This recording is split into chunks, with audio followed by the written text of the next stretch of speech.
오늘 우리에게 주시는 하나님의 말씀은 사도행전 13장 13절로 41절 말씀입니다.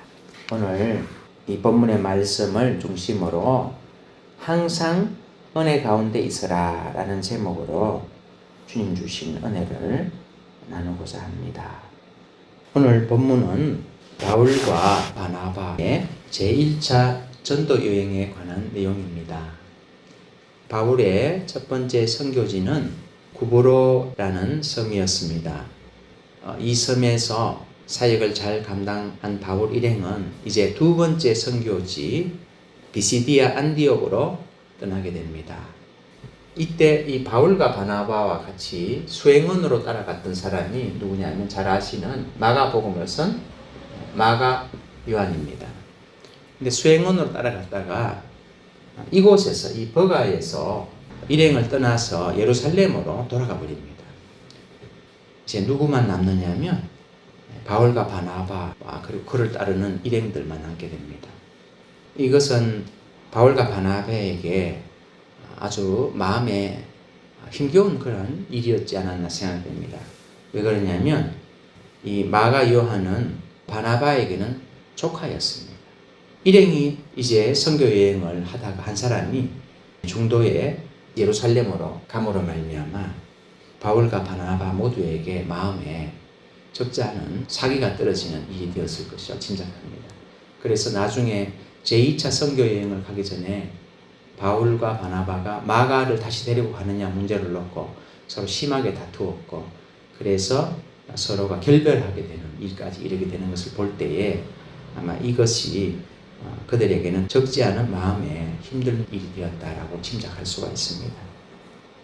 자, 그러면은 왜 마가 요한은 예루살렘으로 돌아갔느냐? 그것을 이제 학자들은 짐작하기를 이 선교 여행이 너무 어렵고 힘들고, 그리고 마가는 예루살렘에서 마가의 다락방을 가진 사람이고 좀 부유한 축에 속하는 그런 사람이었던 것으로 짐작이 됩니다. 그래서 예루살렘에서 편안하게 사는 생활에 대한 미련이 있어서 그렇게 갔을 것이다라는 의견이 있고, 또 하나는 바울이 자신의 숙부인 바나바를 제쳐두고 선교 사역의 주도권을 잡게 되는 것을 보면서 마음이 상해서 돌아갔다, 이렇게 의견들이 또 있습니다. 정확한 것은 알 수가 없지만 분명한 것은 사역을 포기하고 마가는 돌아갔다는 것입니다. 그래서 이제 여기서 우리가 얻는 교훈이 있는데 그것이 무엇이냐면, 이 본문은 대부분의 내용이 바울의 비시디아 안디옥에서의 설교입니다. 근데 이 설교 속에 구원의 그런 진리들이 다 나와 있기 때문에 이 설교를 통해서 우리가 얻을 수 있는 영적 진리들이 몇 가지가 있는데 그것을 하나씩 살펴보면서 설교 말씀을 같이 나눌까 합니다. 자, 첫 번째 교훈이 무엇이냐면은 이 마가의 행동을 통해서 무엇을 우리가 알 수 있냐면 세상으로 돌아가려는 본능, 이런 교훈을 얻을 수 있다는 것입니다. 거듭난 성도들은 죄를 미워하고 타락한 세상을 거부합니다. 그런데 여전히 뭐가 있냐면 이러한 세상으로 돌아가려는 본능이 있다는 것입니다. 이것은 제가 신앙생활을 하면서도 제 안에서도 사실 자주 발견하는 것이었습니다. 지금은 그 정도가 적으시고 지금은 그렇지 않다고 생각이 되지만 이러한 본능이 제 안에도 있었다는 것을 제가 잘 알고 있습니다. 이런 본능이 신앙생활을 하다가 어려움을 겪을 때, 또 사명자가 사역이 힘들 때, 그럴 때 이러한 본능이 강력하게 작동한다는 것입니다. 과거로 돌아가려는 본성이 얼마나 강력한지를 잘 보여주는 예가 광야 시대에 출애굽한 이스라엘 백성들을 통해서 알 수가 있습니다. 그들은 노예 생활을 하면서 하나님께 탄식하며 구원을 부르짖었습니다. 그런데 막상 이제 구원을 받아서 광야를 가면서 애굽을 그리워하는 것입니다.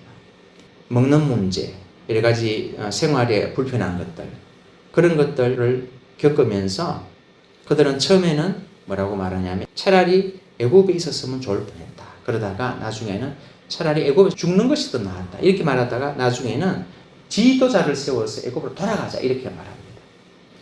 그래서 이러한 본능이 작동을 하자 하나님께서는 출애굽 1세대들이 다 광야에서 죽게 됩니다. 이 세상으로 돌아가려는 이 본능이 얼마나 강한지를 잘 보여주는 것입니다. 이게 몇 사람의 이야기가 아니고 출애굽 1세대 전부가 다 광야에서 죽게 되는 결과를 낳게 되었습니다. 자, 이러한 일이 출애굽 1세대에게만 있었던 것이 아니라 오늘 마가 요한에게도 일어났습니다. 그 세상으로 돌아가려는 본능, 말하자면 회귀 본능이라고 할 수 있겠죠.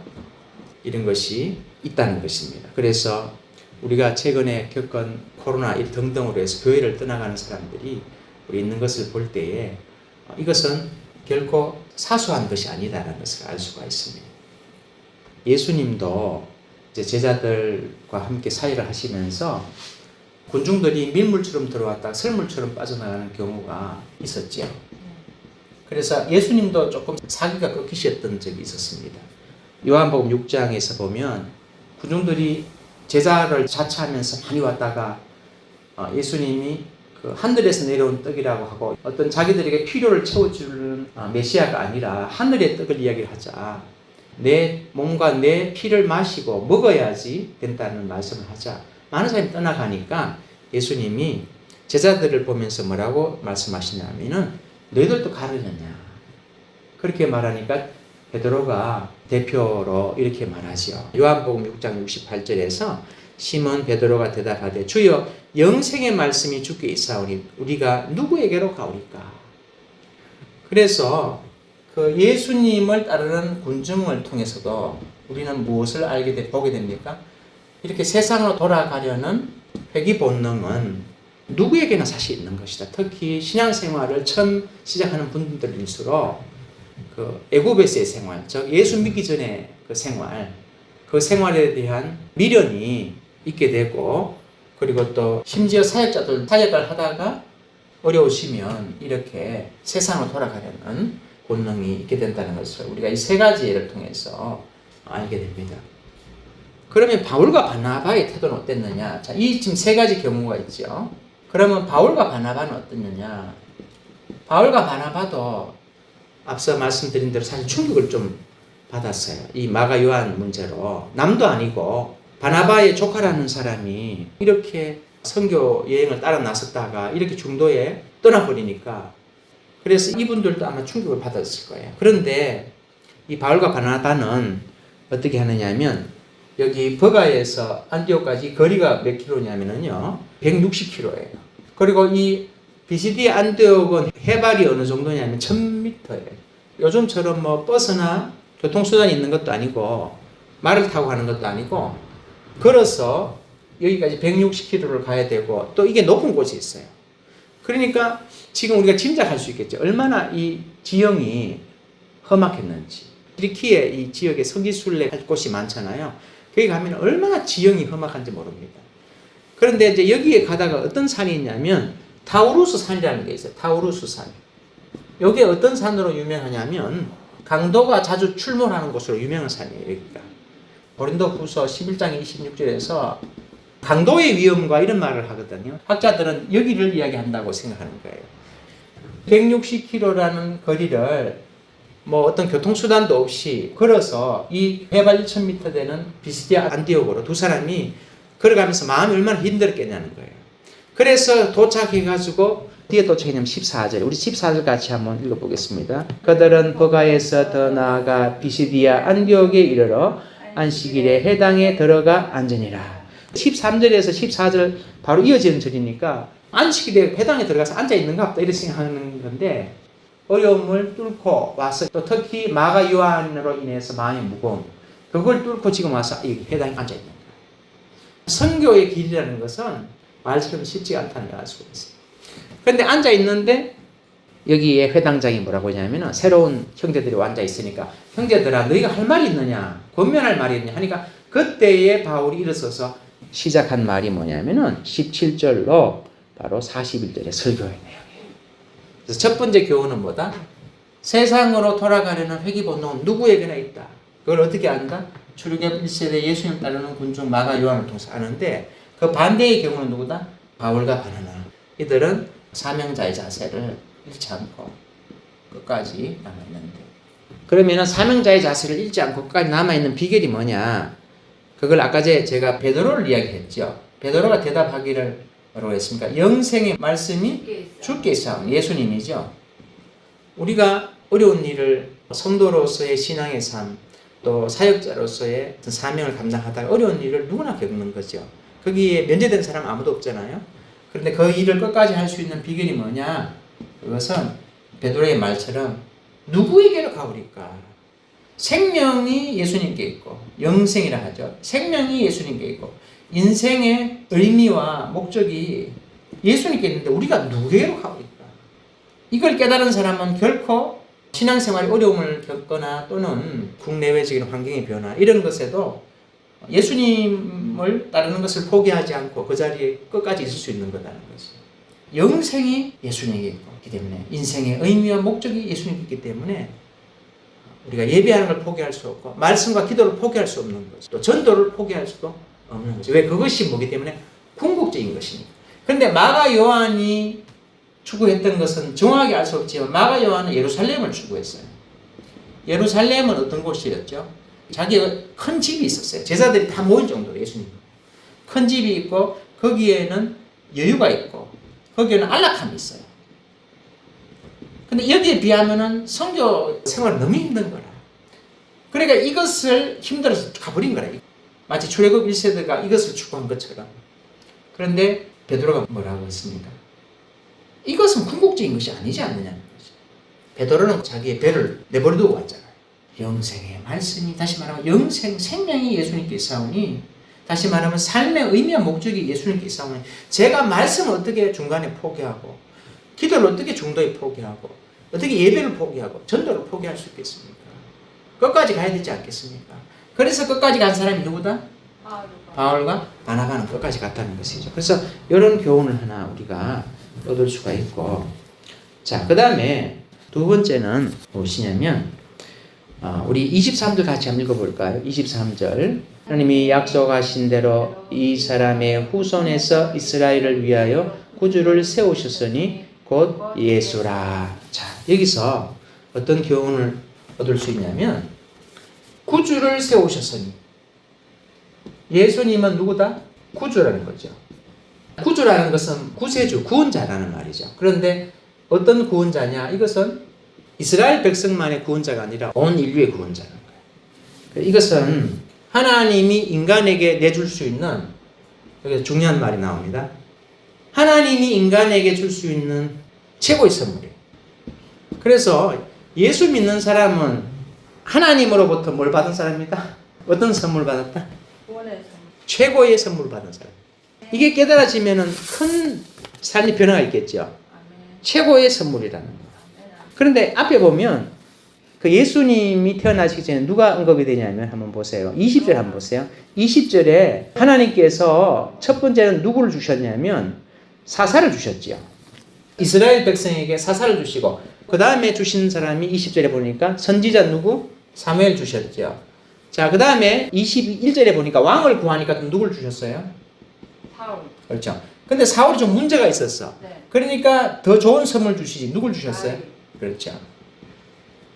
선물이 보세요. 사사를 처음에 주셨다. 사무엘을 선물 주시고, 그 다음에 왕을 요구하니까, 왕을 주셨으니까 이 사람에 문제가 있으니까 더 좋은 선물 다윗을 주셨잖아요. 자, 그런데 다윗은 이스라엘 백성들에게 최고의 선물이었죠. 그런데 다윗은 이스라엘 백성에게는 뭐예요? 최고의 선물 맞죠? 그래서 지금도 이스라엘 국기에는 누구의 별이 벌려져 있다? 그렇죠. 지금도 추앙하고 있는 거예요. 그런데 이 사람은 이스라엘에게 최고의 선물이고, 그런데 온 인류의 최고의 선물은 누구다? 예수님이라는 거예요. 예수님. 왜 그러냐면은 하나님께서 내놓을 수 있는 가장 큰 것을 내놓으셨기 때문에. 우리가 하나님이 사랑이시다 이런 말을 하잖아요. 제가 사실 이 설교 준비하면서 좀 더 깨닫게 됐어요. 뭐냐면 하나님은 사랑이시다. 이 말이 좀 추상적이잖아요. 우리가 한 절 찾아볼까요? 로마서 5장 8절. 예, 우리 같이 읽습니다. 우리가 아직 죄인 되었을 때 그리스도께서 우리를 위하여 죽으심으로 하나님께서 우리에 대한 자기의 사랑을 확장하셨느니라. 예. 하나님의 사랑이 확정되었다. 다시 말하면은 가장 확실하게 나타났다는 거예요. 가장 확실하게 보여주셨다는 거죠. 그럼 언제 보여주셨느냐? 우리가 사랑스러울 때가 아니라 뭐 했을 때? 우리가 죄인이 사랑스러울 때가 아니라는 거예요. 그럴 때에 누구를 주셨다? 하나밖에 없는 아들을 십자가에 내놓았다는 거예요. 다시 말하면 이것보다 더 큰 증거를 내놓으라고 할 수가 없다는 거예요. 최고의 선물 맞아요, 안 맞아요? 아멘. 설교 준비하다가 조금 깨달음이 왔어요. 좀 많이 깨달아야 되는데 하나님께 사랑하는 거 좀 한번 증거를 보여달라고. 나를 사랑하는 거. 그게 뭐다? 예수를 봐라는 거죠. 죄인 되었을 때 십자가에 놓으셨다. 근데 이 예수 안에는 뭐가 있냐면 골로새서 2장 3절에 그 안에는 지혜와 지식의 모든 보화가 감춰져 있느니라. 또 예수님과 함께 앞으로 지금은 아직 안 이루어졌지만 하나님이 가진 모든 다 주시겠다 약속했어요. 로마서 8장 32절 읽겠습니다. 시작. 아끼지 아니하고 우리 모든 사람을 위하여 내주시니가 어찌 그 아들과 함께 모든 것을 우리에게 주시지 아니하겠느냐. 아멘. 십자가에서 내주신 걸 끝난 게 아니라는 거예요. 모든 것을 주신다는 거예요. 모든 것을. 다윗은 이스라엘에게 준 최고의 선물이고 역사상 그런 사람이 없잖아요. 이스라엘에게. 그런데 예수님은 누구? 인류에게 준 최고의 선물. 하나님의 최고의 선물인지 어떻게 아느냐? 하나님의 사랑이라는 것. 그게 추상적인 건데 추상적이 아니라는 거예요. 왜? 예수님이 십자가에 돌아가신 거. 아들을 십자가에 내주신 거. 그 이상 사랑의 정표를 내놓으라고 할 수가 없는 거예요. 근데 이게 깨달아질 때 놀라운 역사가 일어나는 거예요. 이게 깨달아질 때 내 인생에. 더 요구할 수가 사실은 없다. 우리의 먹고 마시는 문제도 하나님이 까마귀도 먹이시고 백합도 입히시는데 하물며 늘릴 것 보냐. 뭐 하지 말아라? 믿음이 없는 자들아. 이렇게 말씀하시죠. 왜? 하나님의 사랑이 나 보냈는데 그거 아까워서 안 주겠냐는 거예요. 자, 그 다음에 이제 세 번째 포인트로 넘어갑니다. 세 번째 포인트는 부활하신 예수님을 본 사람들. 이게 뭐가 중요하냐? 우리 일단 먼저 본문 한번 읽어볼까요? 자, 31절 한번 읽어보겠습니다. 시작. 갈릴리로부터 예루살렘에 함께 올라간 사람들에게 여러 날 보이셨으니 그들이 이제 백성 앞에서 그의 증인이라. 자, 여기서 보니까 예수님이 보인 사람들이 예루살렘에 있는 사람들이 아니라 어디서 올라간 사람들? 갈릴리에서부터 예루살렘 함께 올라간 사람들이라. 자, 여기서 하나 생각할 거리가 있어요. 그게 뭐냐면 부활을 본 사람들이 고린도전서 15장 6절에 보면은 바울이 쭉 본 사람들의 그 목록을 쭉 이야기하면서 한 대충 세어보면 한 500 남짓 합니다. 500하고 플러스 알파예요. 네. 그 정도인데 그러면 우리가 이런 생각을 할 수 있지 않나요? 아니, 예수님의 부활을 좀 더 많은 사람들에게 보여주면 복음이 좀 더 쉽게 전파가 되고 그리고 부활에 대한 논쟁도 없을 텐데 뭐 부활했다 안 했다 예수님의 빈무덤이 누가 시체를 누가 훔쳐간 것이 이런 논쟁들이 있잖아요. 그게 다 종식될 거 아니에요. 그런데 왜 하필이면 꼭 또 그 촌 동네 갈릴리에서 온 사람 그 500몇 명한테만 보여주냐 말이에요. 그렇죠? 예. 자, 그러면은 또 하나의 질문을 할 수 있는데, 그러면, 자, 모든 사람에 보여주셨다면, 과연 그들이 예수를 믿었을까라는 거죠. 자, 지금 갈릴리에서 올라온 이 사람들은 부활한 예수님을 보고 예수님을 믿었어요? 아니면 이미 예수님의 말씀과 하신 행적을 보고 먼저 예수님을 믿었어요? 그렇죠. 예수님을 부활을 보고 믿은 사람들이 아니에요, 이 사람들. 이미 믿음이 있는 사람들에게 예수님은 부활한 당신의 모습을 보여주신 거예요. 예. 이해되시죠? 예. 그러니까 만약에 부활을 보고 예수님을 하나님의 아들로 믿을 수 있는 사람이라면 예수님의 생전에 그가 행하신 일들, 즉 하나님만이 행할 수 있는 이적을 행하셨잖아요. 그걸 보고 뭐 했어야 됐다? 믿어야 했다는 거예요. 그게 별개가 아니라는 거예요. 예. 다시 말하면 믿음이 없는 사람들은 아무리 큰 은혜를 입어도 그걸 은혜로 여긴다 안 여긴다? 안 여기고 아무리 큰 능력을 보아도 믿는다 안 믿는다? 안 믿어요. 헛것을 보았다거나 운이 좋아서 그렇게 되었다고 생각할게요. 제가 그걸 어떻게 아냐면은 저도 약간 치유 은사까지는 아니지만 기도하면 치유가 일어나잖아요. 그래서 믿음 있는 사람에게 치유를 해주면 하나님 은혜라고 얘기를 하고 또 그 치유의 통로가 된 사람에게 감사를 하고 이러지만 믿음이 없는 사람에게 어쩌다가 한 번씩 해주면요 아무런 반응이 없어요. 나아도 어떻게 나았지 하고 그냥 운이 좋았나 이렇게 하거나 그냥 어떤 에피소드로 그냥 끝나지 하나님께 영광 돌리고 이런 거 없어요 전혀. 무슨 말인지 이해되시죠? 예. 그러니까 다시 말하면 하나님께서는 부활을 예수님은 당신의 부활을 누구에게 보여주셨냐면 믿는 자들에게 보이시고 그리고 그들을 통해 부활을 증거하게 하신 거예요. 그리고 그 증거를 듣는 사람들, 예수님이 부활했다는 증거를 듣는 사람들은 눈으로 봤기 때문에 믿어요? 아니면 그들의 말을 믿어요? 그렇지. 역시 믿습니다. 이해되시죠? 역시 믿습니다.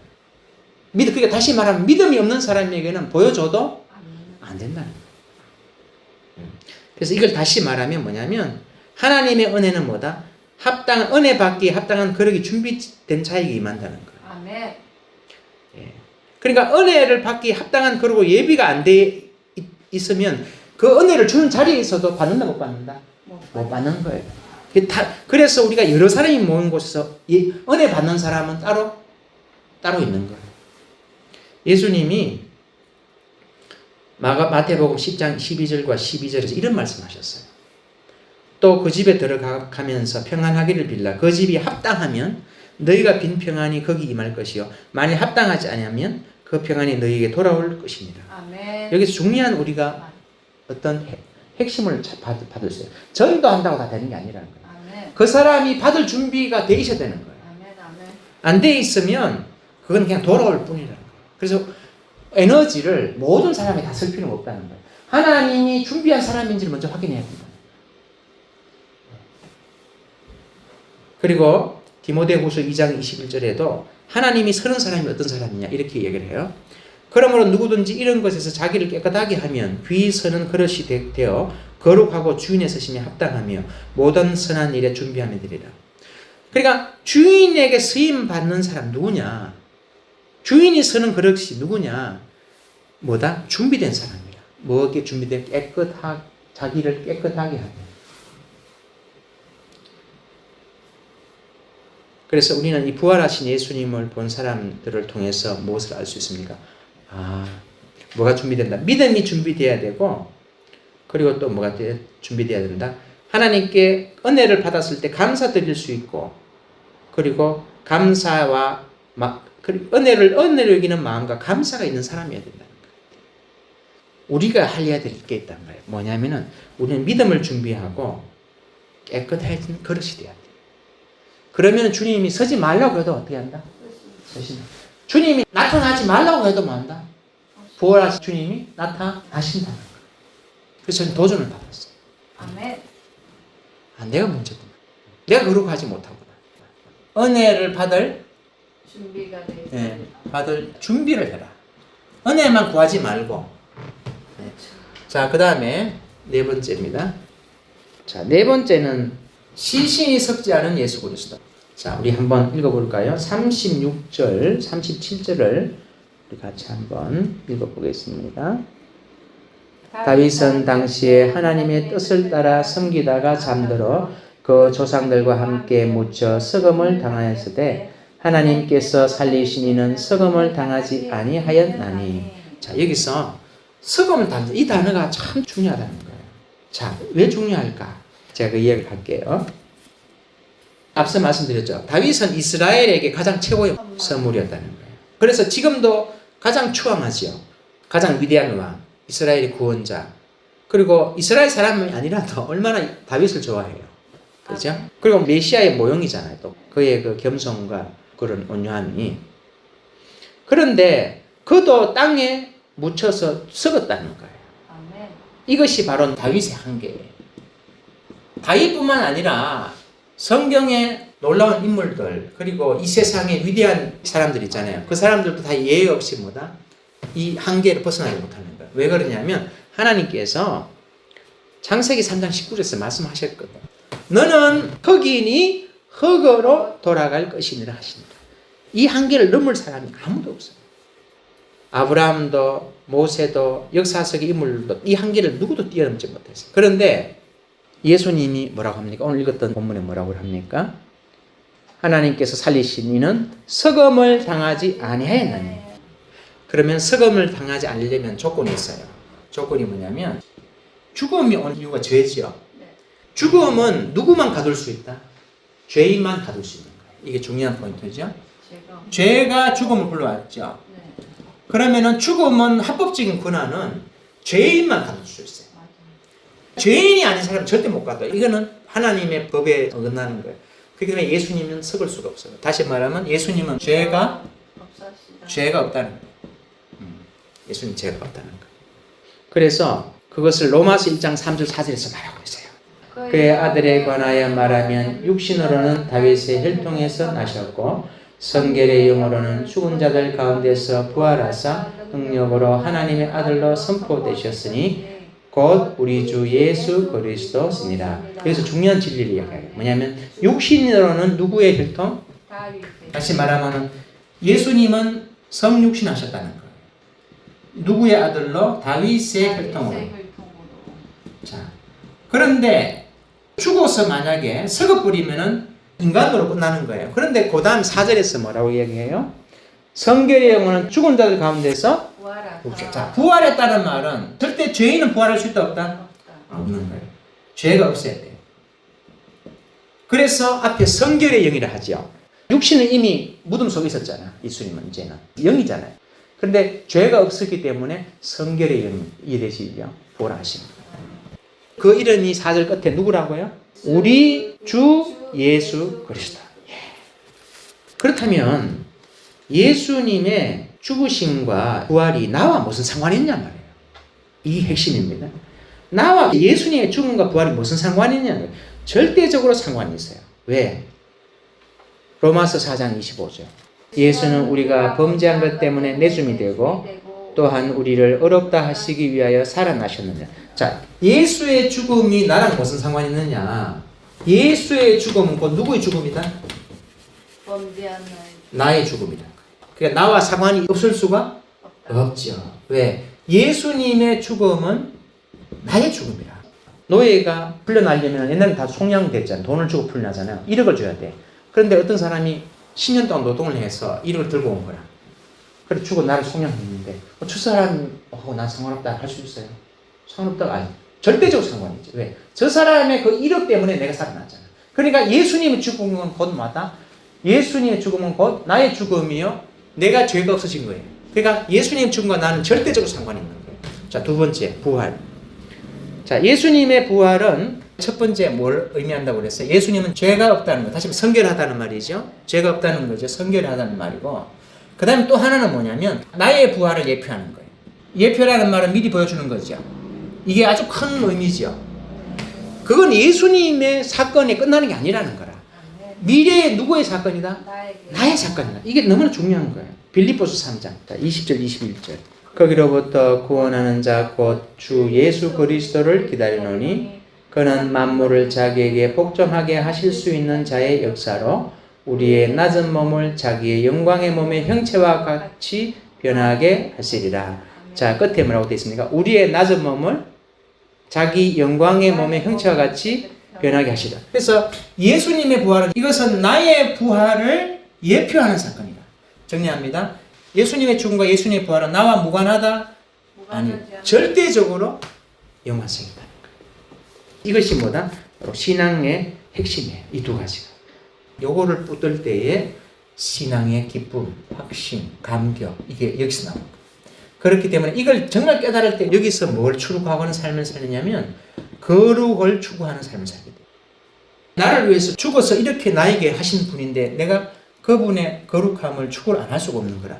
힘들고 어려워도 내 본성으로는 자꾸 안 돼도 그 삶으로 나가는 거예요. 이거의 반대는 뭐다? 불안이에요.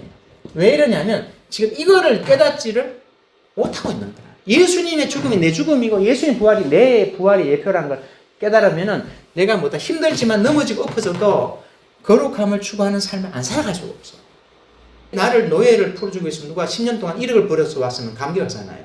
그런데 그게 아니라 영원히 죽을 나를 대신에 십자가에 죽었어. 그리고 부활을 시켜줄 거라고 보증을 했었어. 그런데 거룩함과 관계없이 옛날처럼 애국에서 살아. 그거는 뭔가 잘못된 거예요. 그 사람은 아직 못 깨닫고 있는 거예요. 그런 경우는 뭘 붙드냐면 행실을 붙들어요. 자꾸. 불안한 거야 자꾸. 이해되세요? 예를 들면 이런 거지. 엄마의 사랑을 깨달은 철든 아이는 어떻게 해요? 엄마를 좀 도와주려고 그래요. 왜? 엄마 사랑하니까. 엄마가 얼마나 고생하는 거 아니까. 설거지도 한번 해주고 늘 못해줘도. 그런데 계모야. 그러면은 겁이 나는 거야. 너 왜 오늘 설거지 안 해놨어? 이게 겁나는 거야. 이해되세요? 그러니까 출발점이 어디냐에 따라서 완전 다른 거예요. 이게. 그래서 우리의 붙들어야 될 것은 뭐다? 예수님의 죽음과 부활이 내 죽음이요 내 부활이야. 이 사실을 완전히 깨달아야 돼. 그럴 때 뭐다? 설거지 하지 말라고 하는 거야. 설거지 하지 말라고 해요. 거룩함을 추구하지 말라고 말려도 거룩함을 추구한다니까. 왜? 이 죽음이 헛될 수가 없잖아요. 그러니까 이게 제대로 안 된다는 말은 뭐다? 지금 이 부분이 정리가 안 된 거예요. 지금 아직.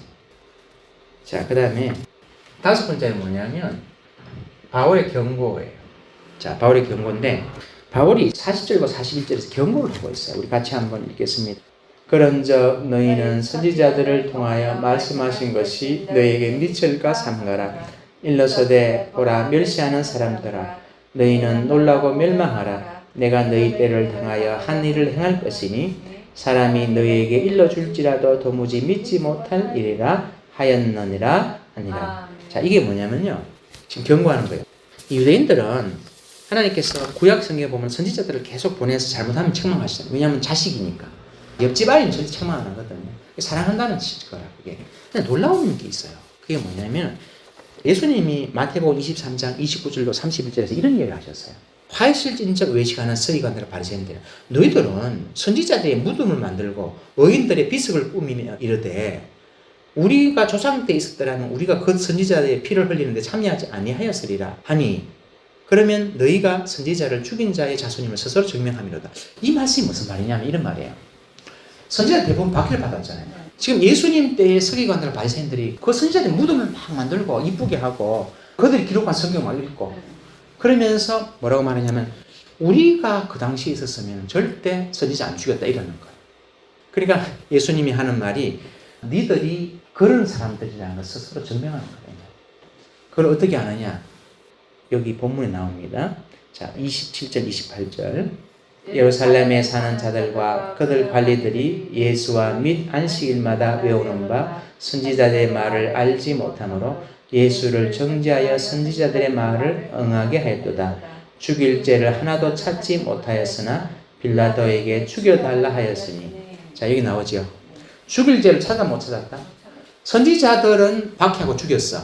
근데 자기들은 지금 비석을 만들고 막 의인이라고 추앙하는데 지금 선지자보다 더 위대한 누구? 예수, 그래 하나님 아들 나타났는데 죄도 없는데 어떻게 했다? 빌라도에게 심지어 이방인인데 찾아가가지고 죽여달라고 하는 거예요. 그러니까 예수님의 말이 니들이 지금 선지자들의 빛을 꾸미고 의인이라고 하는데 너들이 바로 그 사람들이거든. 자, 그렇다면 지금 현재 이 말을 듣고 있는 유대인들은 어떤 사람이냐? 똑같아요. 그걸 어떻게 하느냐? 자, 44절 45절 읽겠습니다. 시작. 그 다음 안식일에는 온 시민이 거의 다 하나님의 말씀을 듣고자 하여 모이니 유대인들이 그 무리를 보고 시기가 가득하여 바울이 말한 것을 반박하고 비방하느라. 지금 복음을 전하고 있는데 근데 반박하는 거라.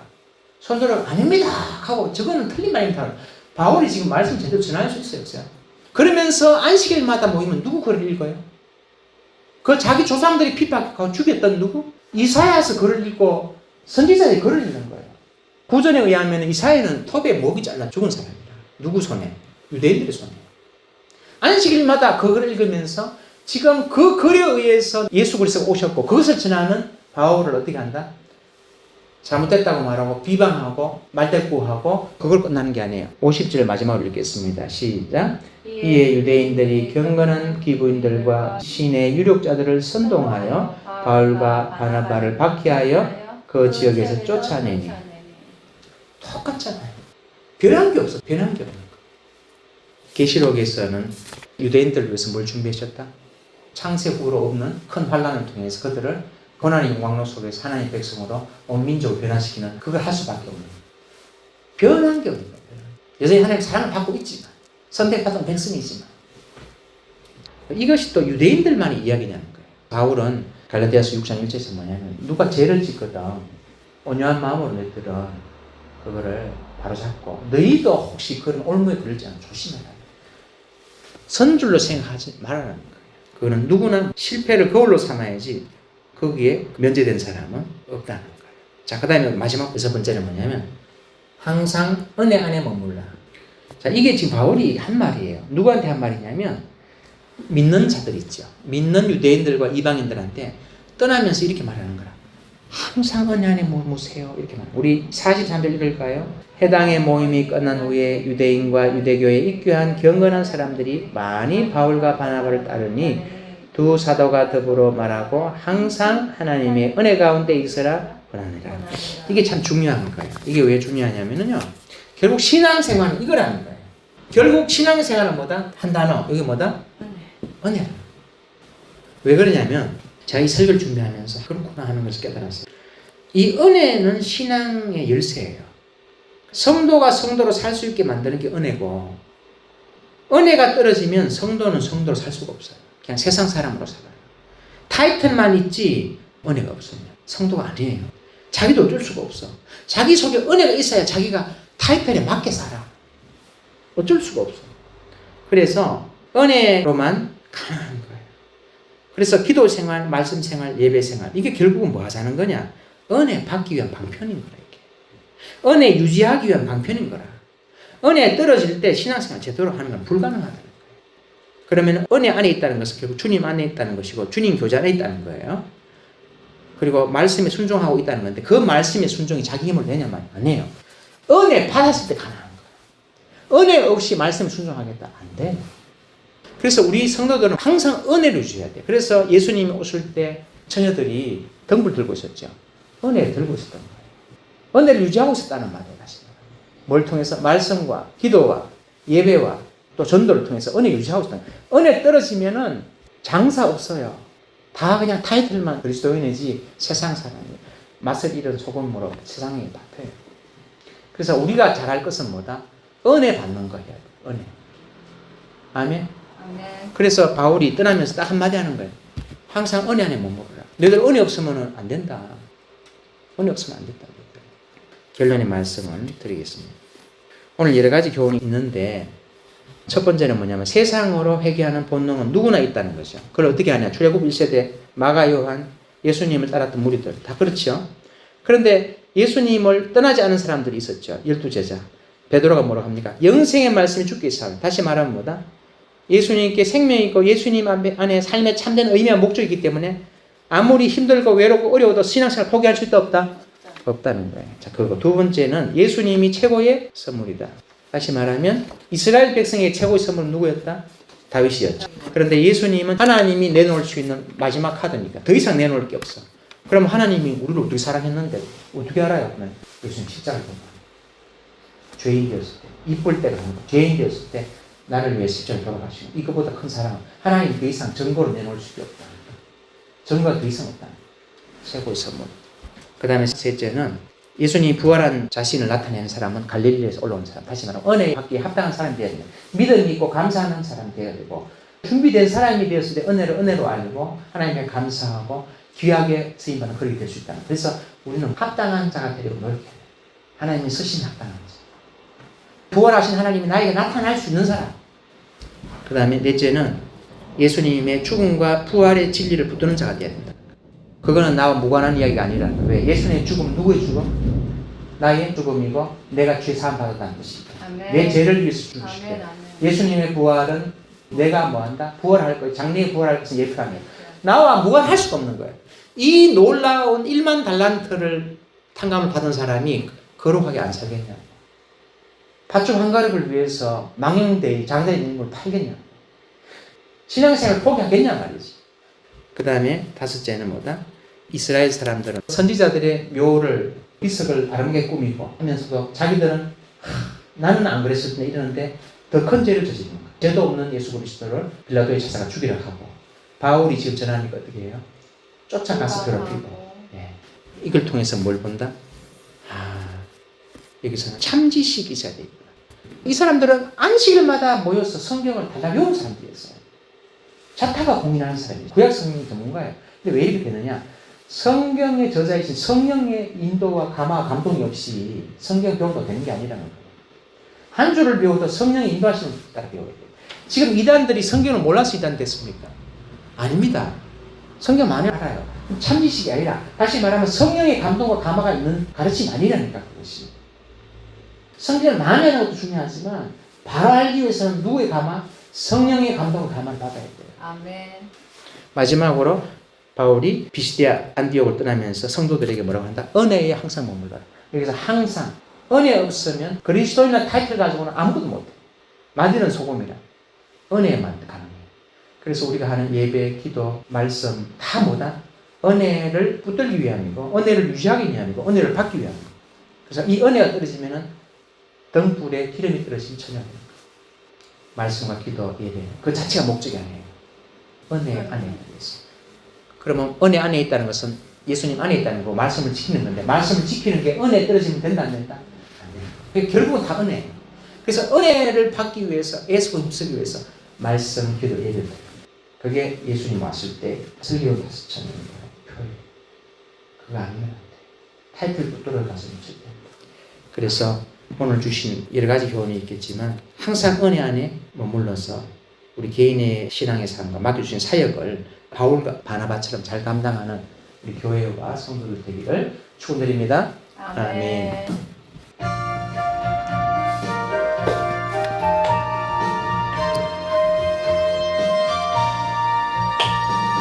우리를 죄에서 구하시려 주 예수 십자가 지셨으니 기쁘게 부르세 할렐루야 나 구원 얻었네.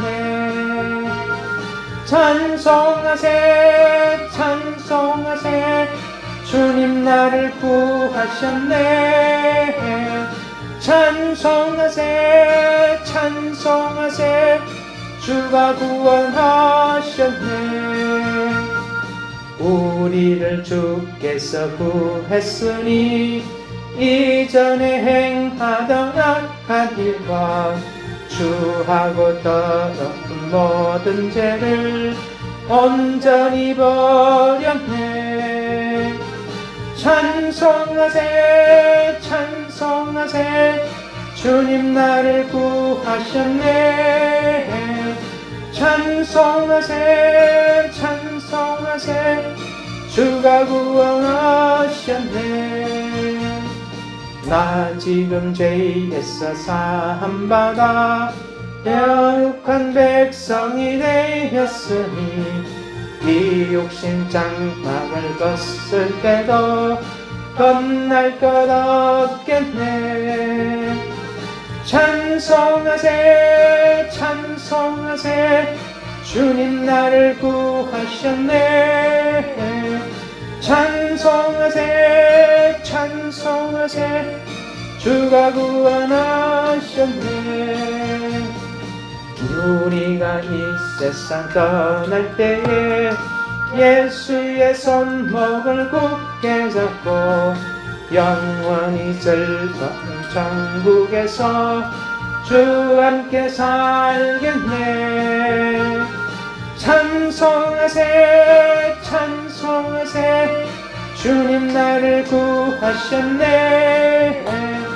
찬송하세 찬송하세 주가 구원하셨네.